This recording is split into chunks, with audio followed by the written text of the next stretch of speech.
Hello everyone, welcome to our Chinese culture class. I'm teacher Chang. Today I'm going to introduce an old city, Luo Yang.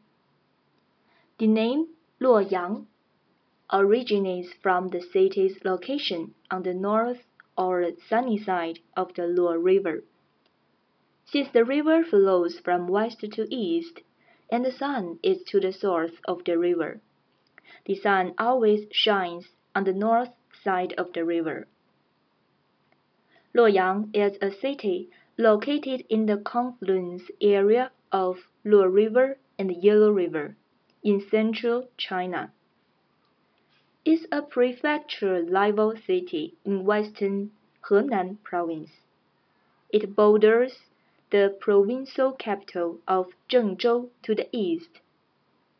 Situated on the central plain of China, Luo Yang is one of the cradles of Chinese civilization and is one of the four great ancient capitals of China.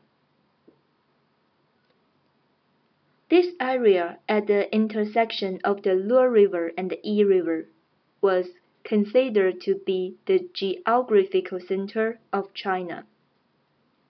In 2070 BC, the Xia dynasty king Taikang moved the Xia capital to the intersection of the Luo and the Yi. In 1600 BC, Tang of Shang defeated Jie, the final Xia dynasty king, and built a new capital on the Luo River.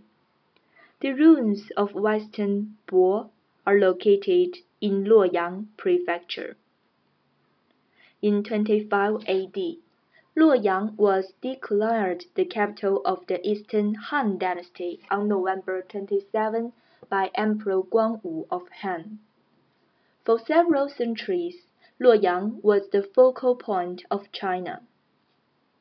The ambassador Ban Chao restored the Silk Road in Eastern Han Dynasty, and this has made the capital city Luoyang the start of Silk Road.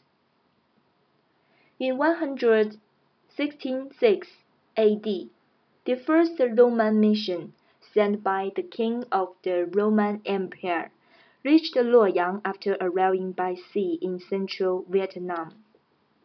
During the Tang Dynasty, Luoyang was the eastern capital, and at its height had a population of around 1 million, second only to Xi'an, which at that time was the largest city in the world. At the interval of Tang Dynasty, the first and the only empress in Chinese history, Empress Wu, moved the capital of her Zhou dynasty to Luoyang and named it as Shengdu.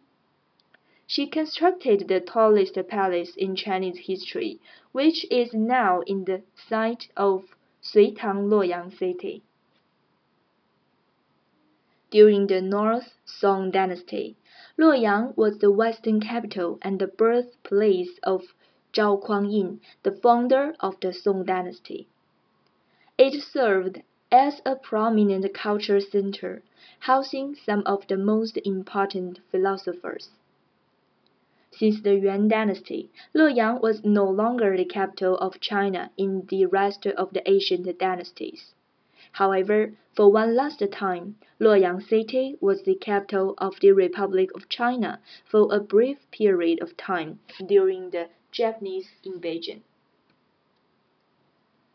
Same to other old traditional Chinese capital, Luoyang is also a tourist place. The Baima Si, White Horse Temple, in AD 1608, the first Buddhist temple in China, was founded in Luoyang. The temple still exists, though the architecture is of later origin, mainly from the 16th century. An Shigao was one of the first monks to popularize Buddhism in Luoyang. Another famous tourist place is Longmen Grottoes. Longmen means Dragon's Gate.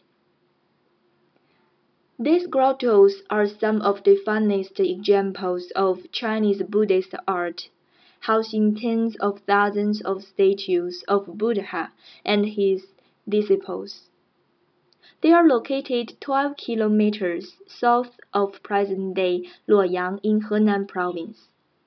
The images, many ones painted, were carved as outside rock reliefs and inside artificial caves, excavated from the limestone cliffs of the Xiangshan and Longmenshan mountains, running east and west. In 2000, the site was inscribed upon the UNESCO World Heritage List as an outstanding manifestation of human artistic creativity, for its perfection of an art form, and for its encapsulation of the culture sophistication of Tang China. Luoyang is also celebrated for the cultivation of peonies, its city flower. As long as we see the peony, we must talk about a story about Wu Zetian. Wu Zetian is the only female emperor in Chinese history. In the cold winter, she went to the garden to have a rest. The weather was very cold and everything depressing. She was very unhappy and standing in front of the flowers, then sighed. Tomorrow morning I will return to this garden again. You, every kind of flowers, need not to wait to blossom until the spring. The flower fairies are very afraid, because Wu Zetian's personality is, those who submit will prosper, those who resist shall perish. They discussed and decided to bloom together. The next morning, all the flowers opened like spring. Wu Zetian very satisfied about this, but suddenly she saw only the peony flowers are not open. She was very angry, so ordered people to banish the peony out of Beijing out of Xi'an to Luoyang immediately, and just found a place to bury it. Who knows the peony in Luoyang bloom better? Wu Zetian ordered people to fire the peony flowers again. Who knows the peony flower more blossom, more colorful? And then this flower grew in Luoyang. It's the king of flowers. If you go to Luoyang, you can to visit the Luoyang Museum. Luoyang Museum features ancient relics dating back the Xia, Shang, and Zhou dynasties. The total number of exhibits on display is 1,700. China's only tomb museum, the Luoyang Ancient Tombs Museum, opened to the public in 1987 and is situated north of the modern town. Okay, this is our today's lesson. Thank you very much, and see you next time.